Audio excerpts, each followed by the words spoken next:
Bismillahir Rahmanir Rahim. Hii ni tafakuri kabla ya kulala. Ndugu yangu, kuna wakati maisha yanakufikisha mahali ambapo huna majibu. Unajaribu lakini mambo hayakai sawa. Unafikiria lakini suluhisho halionekani.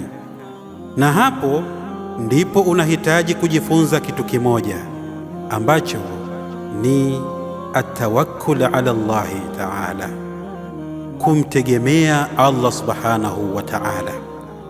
Allah anasema katika Qur'ani, waman yatawakkal ala Allahi fahuwa hasbuh, na anayemtegemea Allah basi yeye humtosheleza.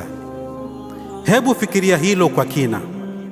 Kama Allah anakutosha, kwa nini bado unaishi kama uko peke yako? Mtume sallallahu alayhi wasallam amesema katika hadithi, lau annakum tatawakkaluna ala Allahi haqqa tawakkulihi la razaqakum kama yarzuqu at-tayr taghdu khimasa wa taruhu bitana.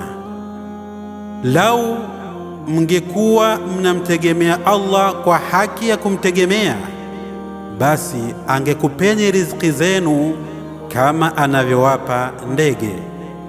Wanatoka asubuhi matumbo yao yakiwa hayana kitu, wanarejea usiku matumbo yao yakiwa yamejaa kwa shibe.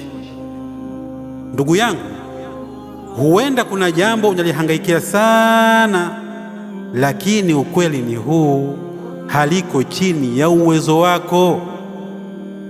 Natambua kwamba si kila kitu kinahitaji juhudi zako, bali mengine yanahitaji uyaachie. Hivyo ndugu yangu, kabla ya kulala, sema kwa moyo mtulivu wenye kumtegemea Allah, sema kuwa nimemtegemea Allah na nimemwachia mambo yangu yote. Ndugu yangu, tambua kuwa utulivu hauji kwa kupata majibu yote, bali unakuja kwa kumwamini anayeyajua yote. Hii ilikuwa ni tafakuri kabla ya kulala.